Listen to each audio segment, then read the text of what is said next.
정부의 대출 규제로 집값이 떨어질까봐 불안하신가요?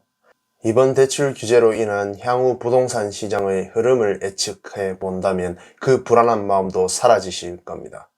많은 사람들이 정부의 규제가 발표되면 지레 겁을 먹고 집값이 바로 떨어질 거라 생각하는 분들이 있습니다.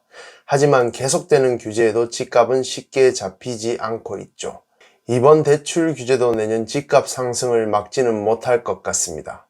그 이유를 알기 위해 먼저 이번 정부가 발표한 대출 규제에 대해 알아볼까요? 대출 규제가 시행된 이유는 가계부채 때문입니다. 가계부채의 규모는 현재 1936조 원으로 국내 총생산 GDP 대비 지난해 기준 102.8%에 달했습니다. 이는 미국, 영국, 프랑스, 홍콩 등에 비해 매우 높은 편입니다. 물론 가계부채 규모 자체가 문제가 되는 것은 아닙니다. 하지만 한국의 가계부채 증가 속도는 매우 빠르게 증가하고 있습니다. 가계부채 증가 속도는 전년 대비 9.5%로 미국, 일본, 독일, 프랑스 등 주요국 가운데 압도적 1위를 차지하고 있죠. 그래서 2021년 가계부채 증가율 목표를 6%로 잡은 것이죠. 하지만 일부의 1금융권 은행에서 작년 대비 대출 증가율이 7%가 되었습니다. 그래서 정부에서는 현재 가계부채 증가의 심각성을 깨닫고 가계부채 관리 방안 정책을 10월 26일에 발표하게 된 것이죠. 가계부채 관리 방안의 핵심은 갚을 능력이 되는 사람에게만 대출을 해주는 것입니다. DSR 40%를 넘지 않는 선에서 대출을 해주는 것이죠. 여기서 말한 DSR이란 무엇일까요? 소득 대비 갚아야 할 원리금 비율을 뜻하는 지표입니다. DSR과 같이 상환 능력을 평가할 때 많이 사용되는 지표는 DTI입니다. DSR은 소득 대비 주택담보대출의 연간 원리금 상환액과 기타 대출 연간 원리금 상환액을 합한 금액의 비율입니다. DTI는 소득 대비 주택담보대출의 연간 원리금 상환액과 기타 대출 연간 이자 상환액을 합한 금액의 비율입니다. 여기서 원리금 상환액은 원금과 이자를 합한 금액이죠. 예를 들어 나는 연봉이 5천만 원이고 주택담보대출로 한 달에 원금 100만 원, 이자 20만 원을 갚고 신용대출로 원금 10만 원, 이자 10만 원을 갚는다고 합시다. DSR 계산 시에는 모든 금액이 다 포함되므로 월 140만 원, 1년에 1680만 원이 되고 1680만 원 나누기 연봉 5천만 원을 하면 DSR 33.6%로 계산되는 거죠. DTI 계산 시에는 신용대출의 원금이 포함되지 않으므로 월 130만 원, 1년 1560만 원이 되고 1560만 원 나누기 연봉 5천만 원을 하면 DSR 31.2%로 계산되는 것이죠. 과거에는 돈을 빌려줄 때 상환능력 계산 지표로 DTR을 많이 사용했지만 최근에는 더 보수적으로 상환능력을 평가하기 위해 DSR을 사용하고 있습니다. 정부에서는 지난 4월 DSR 관련 가계부채 정책을 발표하였습니다. DSR 40% 정책을 1단계에서 3단계까지 순차적으로 진행하기로 하였는데요.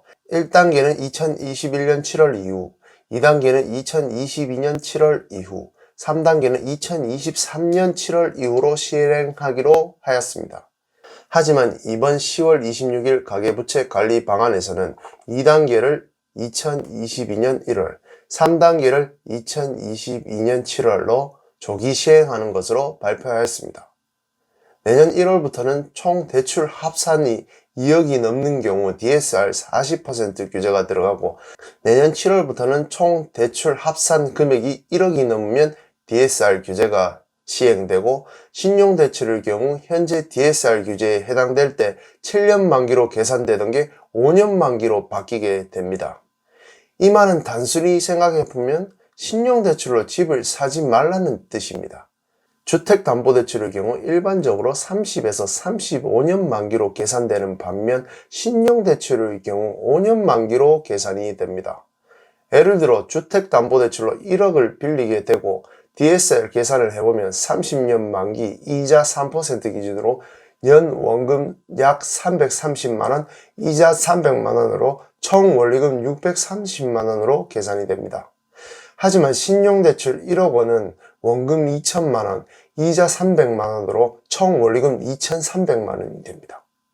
같은 금액을 빌리더라도 거의 4배에 가까운 차이가 나게 되는 것이죠. 반대로 생각해보면 주택담보대출 1억 원은 DSR 규제하에서 신용대출 3천만원 정도를 빌리는 것과 같다는 뜻이죠. 즉 신용대출로 집 사지 말라는 뜻입니다. 연봉 1억 정도는 넘어야 신용대출을 끼고 집을 살 수 있고 그 이하는 거의 불가능하다고 보시면 됩니다. 기존에 대출이 전혀 없을 경우 주택담보대출 30년 만기 연이자 3.5% 원리금 균등으로 대출 가능 금액을 연봉별로 나타내 보았습니다. 연봉 5천만원일 때 기존 대출이 없으면 3.7억 정도 주택담보대출을 받을 수 있다고 보시면 됩니다. 여기서 또 하나 중요한 내용은 DSR 계산 시 제외되는 대출이 있다는 것입니다. 실수요자들이 가장 많이 이용하는 분양권 중도금 대출, 전세자금 대출 등은 DSR 계산 시에 제외되었고 서민금융상품, 300만원 이하 소액 신용대출 등 서민들이 많이 사용하는 대출도 제외 대상이 되었습니다. 이 내용을 잘 숙지해서 DSR 계산 시에 꼭 제외하셔야 합니다. 그럼 이제 한번 봅시다. 대출 규제가 내년 부동산 시장에 어떤 영향을 미칠까요? 주택시장에는 수요가 두 가지 존재합니다. 실수요자, 가수요자입니다. 실수요자는 거주를 목적으로 주택을 구입하는 사람이고 가수요자는 투자를 목적으로 주택을 구입하는 사람입니다. 실수요자는 무주택자 중 매수자, 무주택임에서 전세 수요자가 있고 투자자는 1주택 이상인 자입니다. 수도권 대부분이 규제 지역이기 때문에 투자자는 대출이 원래부터 불가능합니다. 무주택 중 매수자는 주택담보대출을 받을 수 있죠. 하지만 DSR 규제가 조기 적용되기 때문에 대출 한도가 많이 줄어들게 됩니다. 하지만 전세자금 대출은 규제 없이 기존대로 대출을 받을 수 있습니다. 수도권은 지금 주택 공급이 부족한 상황입니다. 즉 전세 공급이 많이 부족한 상황이죠. 투자자가 집을 살 수도 없기 때문에 추가로 전세가 공급될 수도 없는 상황이죠. 이렇게 전세 공급이 부족하면 당연히 전세 가격은 오를 수밖에 없습니다. 전세 대출은 쉽게 받을 수 있으니 전세 공급 부족과 전세자금 유동성 증가로 전세 가격은 상승할 수밖에 없는 시장입니다.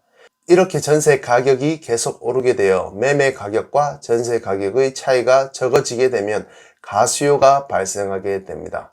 내 돈을 얼마 안 들이고 집에 대한 소유권을 확보할 수 있기 때문에 전세를 끼고 매수하는 가수요자가 발생하게 되는 것이죠. 이런 가수요가 많아지면 집값 상승을 자극하게 되는 것입니다. 예를 들어 1000명이 사는 마을이 있어요. 600명은 매매, 400명은 전세를 산다고 해볼게요. 옆 동네에서 100명이 이 동네로 이사를 왔어요. 그리고 이 100명은 집을 사고 싶으나 대출이 안 돼서 대출이 잘 되는 전세로 살기로 했어요.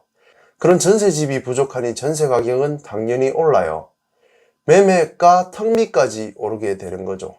그럼 적은 돈으로 집을 살 수 있어요. 갭 투자를 할 수 있게 되는 것이죠.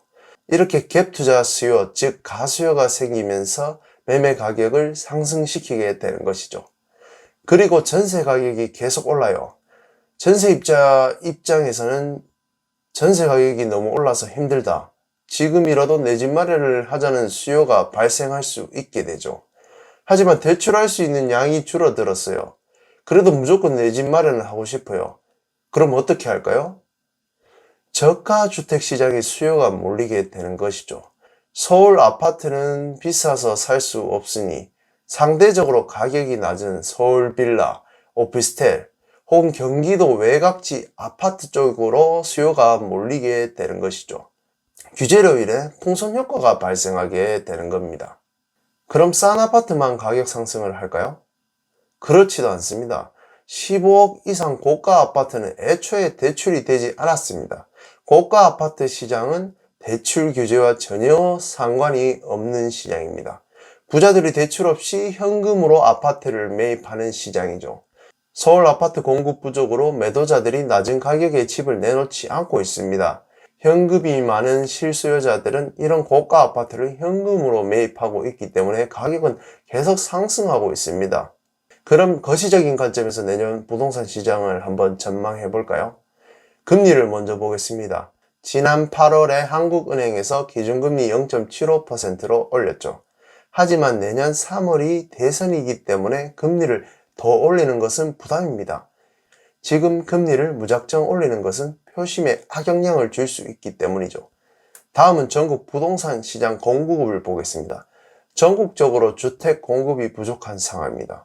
공급이 부족하면 가격이 오르는 건 모든 경제의 기본 원리입니다. 그럼 한국 경제는 어떨까요? 한국 수출은 역대 최대 6,300억 달러를 전망하고 있습니다. 지난해보다 16.7% 수출 규모가 상승하였습니다. 경제 상황도 코로나 이후 꾸준히 좋아지고 있기 때문에 부동산 시장에 좋은 영향을 미칠 수밖에 없는 것이죠. 어떤가요? 정부 대출 규제에 대해 이제 이해가 좀 되시죠? 내년 부동산 시장의 흐름이 어떻게 될지도 예측할 수 있겠죠? 우리는 집이 없이 살아갈 수 없기 때문에 우리에게 집은 필수제입니다.